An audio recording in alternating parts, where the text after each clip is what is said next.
Tropical Storm Delta, which is out in the Caribbean, which will eventually be making it into the Gulf of Mexico and possibly up towards the northern Gulf of Mexico as we head into, it looks like, later this week into Friday. But a lot of folks jumping on right now. I appreciate y'all watching this live broadcast. Good morning to everyone. Once again, we're going to give you a quick tropical update of what's going on out in the Caribbean as we watch Tropical Storm Delta start to strengthen here in the month of October, believe it or not. Yeah, October.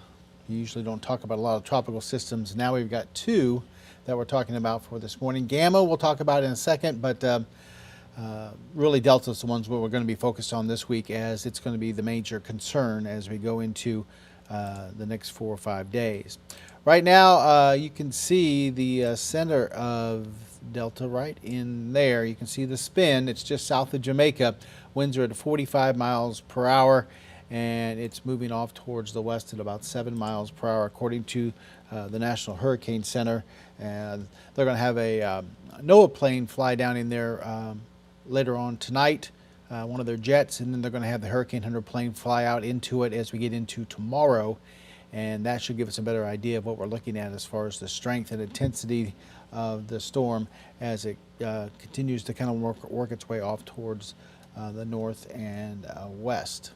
All right, let's take a look real quick at Gamma. This is the one we were watching last week. It was this area of disturbed weather out in the western Caribbean. Now it's made its way up into the Gulf officially because it's offshore. It's north of the Yucatan. Winds are at 45, moving south-southwest at 2. This is a very weak system. It's going to continue to push back over the Yucatan as we go into the middle part of the week, and then they're expecting this to kind of fall apart as we head into Thursday. You can see winds down to 25. Delta will have something to do with this as we go into Wednesday into Thursday, as it kind of goes by towards the west side of this. This storm will kind of get sucked up into Delta. Doesn't mean it's going to become a superstorm or it's going to energize it or anything like that. It basically just means that it'll basically kind of, what's left of Gamma will kind of get ripped apart and kind of get sucked into, some of that moisture gets sucked into Delta as we head into looks like the middle part of the next week, and I'll show you that here in just a little bit. Let's take a look at Tropical Storm Delta. This is the latest as of 10 o'clock, 45-mile-an-hour winds, moving to the west at about 7. The track from the National Hurricane Center takes it right through the strait there between the Yucatan and Cuba, and then up into the Gulf of Mexico as we head into Wednesday afternoon, Wednesday evening as a Category 2 hurricane. So we're talking about winds at 105 miles per hour. Once it gets to this point, it'll start to take more of a northerly and then eventually a northeasterly turn, and they're expecting it to make landfall somewhere near, say, south central, southeastern Louisiana as a Category 2 hurricane with winds around 100 miles per hour. Possibly going to weaken a little bit before it makes landfall, just because of a little bit cooler water up in the northern Gulf of Mexico, but it still probably should be a strong hurricane as it comes into parts of southern Louisiana as we head towards Friday. Looks like late Friday morning, Friday afternoon. By Saturday morning, it'll be all the way up into parts of Mississippi and Alabama. So that's the latest track from National Hurricane Center. Expecting this track to shift a little bit west and east, but I don't think we're going to see big jumps in the track over the next 3 or 4 days, because right now most of the computer models are tracking this thing pretty closely. The consensus is staying pretty close together, and the reason why we're expecting it to make that kind of a north to northeasterly shift is because of the jet stream. And I'll show you that in just a minute right now. Take a real quick look at the satellite a little bit closer up, and you can kind of see a little bit of that spin right there south of Jamaica, and the storm's starting to fire up around it. Now, as we look at the upper level pattern, this is what steers these tropical systems along, and as we head towards Friday, we're going to see a couple of things happening. One is we have a ridge of high pressure off the coast of Florida. That's going to create a little bit of a suction towards it, so anything going around this is going to be kind of pushing up and maybe towards that high pressure. And then we have a trough of low pressure, which is over the Midwest, and you can see it there. So with the trough of low pressure right over us and off towards the west side of the storm, and then that high pressure over towards the west side, that should take the track kind of up in between the two and that's why they're thinking it's going to be somewhere over south central or southeastern parts of Louisiana if the upper level pattern is as predicted, as we see that area low pressure develop overhead and then the high pressure off towards the east. So that's why we're looking at that current track as far as the storm system. And then as we get into late in the weekend, we really see a big trough of low pressure developing out to the west, and that should really push that storm out of here fairly quickly and may move it off towards to the east. But once again, right now we're not expecting this storm to make it into southeast Texas. We're expecting it to follow the track of the computer models. And here's the consensus of all the computer modeling. And you can see for this far out and this weak of a system, really very good consensus of everything showing that it's going to make its way towards the central Gulf and then shift off towards the north and east over parts of Louisiana, Mississippi, and Alabama. So that's good sign to see that already happening as this storm is just starting to get its act together, starting to get strength. And so hopefully this modeling will continue to show this as we go through the next 4 or 5 days and keep it away from us. We don't want the hurricane to head anywhere near land, but right now it looks like it's going to be more of a southern Louisiana thing than it is a southeast Texas thing. Now I want to show you the this is not the consensus, but this is just one model that will show you. This is a GFS model, and if you look at the GFS, this is gamma right here, and then this is delta down here. You'll watch delta come up past gamma and up into parts of southern Louisiana, and then you'll watch gamma kind of spin down here and then kind of fade out as delta goes by. And let me get rid of that, and we'll watch this take place. You can see there goes delta, and then gamma kind of got sucked up into it, and then the forecast track has it going up into southern Louisiana. Once again, you can kind of see gamma over the Yucatan. Here comes delta through the strait of between Cuba and Yucatan and passes it by. Gamma gets sucked up into it, some of the moisture, and then delta once again coming up into south central Louisiana. Once again, because the moisture gets sucked up into it, it's not going to make it a superstorm. It's not going to charge it up or make it stronger.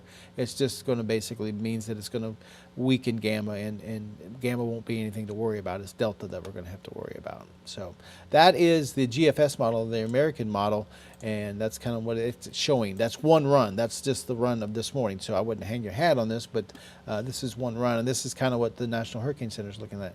Once again, here is the European model. Here is gamma, here's delta down here. Going to see the same type of thing happen as we put this into motion. There goes delta past Cuba, and you notice gamma fades away, some of that moisture getting sucked in, and then the European models once again shows the storm coming up through south central Louisiana and then heading off towards the northeast. Neither one of these computer models showing anything affecting southeast Texas here, but sliding up and then taking that curve off towards the north and east as we head towards the end of the week into the weekend. So some good news there as far as computer modeling, all trying to show that northerly turn, that northeasterly turn, and keeping the storm away from us. So we like what we see right now as far as southeast Texas is concerned, and hopefully that will be the case as we go towards the end of the week. Because the storm's looks like it's not coming here, our 7-day forecast is really looking pretty dry. I mean, we'll put in a 20% chance and maybe some showers kind of rotating around over towards us before the storm makes landfall and on Friday, but besides that, not much going on our 7-day forecast. Just warm temperatures in the middle 80s and then lows into the 60s as we go through the next 7 days. 20% chance of rain on Thursday and Friday. So not looking bad for the next 7 days. Like I said, this could change if the track changes a little bit. We could see higher rain chances on Thursday and Friday if that track shifts a little bit farther off towards the west, of course. But with the modeling all showing that consensus and it looks like the upper level pattern right now, like I said, the official track will go back, probably shift from one way to the other a little bit here and there, but right now it doesn't look like there's going to be any major shifts from one way to the other. I don't see this storm system jumping over to the panhandle of Florida or jumping back into southeast Texas, over the next day or two. It looks like that's going to be kind of the general area where it's going to be making landfall. Of course, we call it the cone of uncertainty, is definitely stretching out there all the way from Florida Panhandle back just to the edge of southeast Texas. So there could be some fluctuations in there, like I said, that we'll be watching closely as we go through the next 4 or 5 days. Let's take a look at some of these comments that we have over here. Let's see, everybody's not again. I understand that. Yeah, we wish we could get a good cold front to come through. That would keep it away, but we don't have any cold fronts coming through. We had our last one come through earlier, or last night, early today, and then that probably be the last one for this week. No more. A lot of people just don't want a storm to come through. Yeah, Louisiana can't catch a break. They've already seen Laura. If we keep it away from southwest Louisiana, that would be great. That would be the last thing those folks need right now, is another hurricane coming down through Lake Charles, Cameron, and places like that. Yeah, I feel you, Jill. It feels like it's never going to end. 2020 is continued to 2020, that's for sure. Thanks, Ellen. Thanks, everybody is great. Okay. Yeah, Justin, it will strengthen. Matter of fact, as you can see on the track here, they're expecting it to be a Category 2. Whether it be higher than that, we'll have to wait and see. Once it gets out into the Gulf waters in the Gulf are warm, but they're not overly warm. We're not talking, Caribbean waters are up there, 90 degrees or higher. Then once you get into the Gulf, waters are into the 80s. Northwestern Gulf right now off the southeast Texas coast are in the 70s, so that's good. That helps out for us. Also, we have a lot of dry air over us right now. That also helps us out, and we have a lot of wind shear in the western Gulf right now. That's one of the reasons why Gamma never made it up towards us or never really did anything, because it's fighting wind shear right now, and so it's just going to, like I said, die out over the Yucatan Peninsula. But as this comes in, there won't be so much wind shear, but there will still be some dry air that probably gets sucked into this thing, and the waters, like I said, aren't super warm, so that will help as well as far as hopefully not intensifying the thing. Hurricanes don't intensify so much because the water gets warmer or because of really warm water. Hurricanes intensify because of their structure. If they have a good structure, you can see some intensification even if it's not over super warm water. If we have a good eye that forms, it has a good blow off the top. If we have a good structure with a storm system, it can intensify fairly quickly. But if it's got some dry air pushing into it and it's kind of a lopsided storm, then you won't see an intensification or a quick intensification. You won't see a Category 4 storm coming in. You're going to see 1 or 2 or something like that. So it really depends on what the structure of the storm is as it moves into the Gulf of Mexico and what we're looking at as far as maybe a nice eye wall, storms all around the center, a nice influx of warm water in the bottom, nice blow off the top. We'll have to wait and see. We'll see what the structure is as it comes through that strait into past Cuba into the Gulf of Mexico. Should be a chance of coming into Texas. Right now, at this point, it looks like chances of coming to southeast Texas are pretty slim if it holds to this track, and which right now everything indicates that it will. Maybe if we see any kind of shift, it might be a little bit farther off towards the east than to the west. But I mean, this track can fluctuate a little bit. We'll have to wait and see. But right now, chances look fairly low that we'll see anything from this storm in southeast Texas, southwest Louisiana. Also, I don't think we'll see too much from the storm. You're going to be well on the west side. Might see a few showers try to kind of head over this direction, but as far as some major winds or flooding rains, that's not going to happen if it stays on this current track. All right, like I said, I just wanted to do a quick update. I'm going to be doing these updates right around 10:30 or so the rest of the week. So we'll be watching it the rest of the week. If you can, kind of set your watch or whatever to about 10:30, somewhere around there. We'll be doing these updates every morning, and I'm sure Patrick will be doing updates in the evening, giving us the latest as well.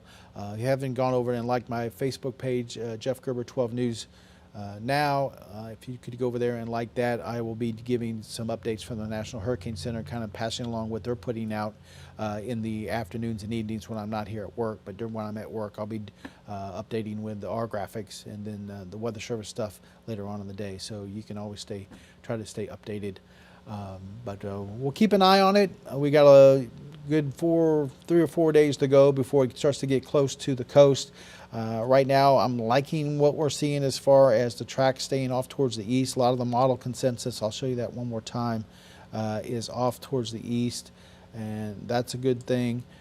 So hopefully this will continue to show the same things that we're showing this morning. You can see all those models sticking together. There's not a whole lot of models shooting off one direction or the other. They're all sticking together, so that's a good thing. You don't usually see that this early in the storm system, where it's still fairly weak. It still hasn't really gotten its act together, so hopefully that's a good sign for us here in Southeast Texas. So we'll continue to watch it. We'll continue to be updating you every morning. Like I said, I'll be on Daybreak every morning, 4:30 to 7, and then we'll get that 10 o'clock update every morning, and we'll put that out and give you a live broadcast, social media broadcast at about 10:30, 10:45 every morning, and keep you updated that way. So once again, I appreciate everybody watching, and we will see you at noon on KJAC. I'll have the latest on your weather then, and then I will see you tomorrow morning on Daybreak. Everybody have a great day.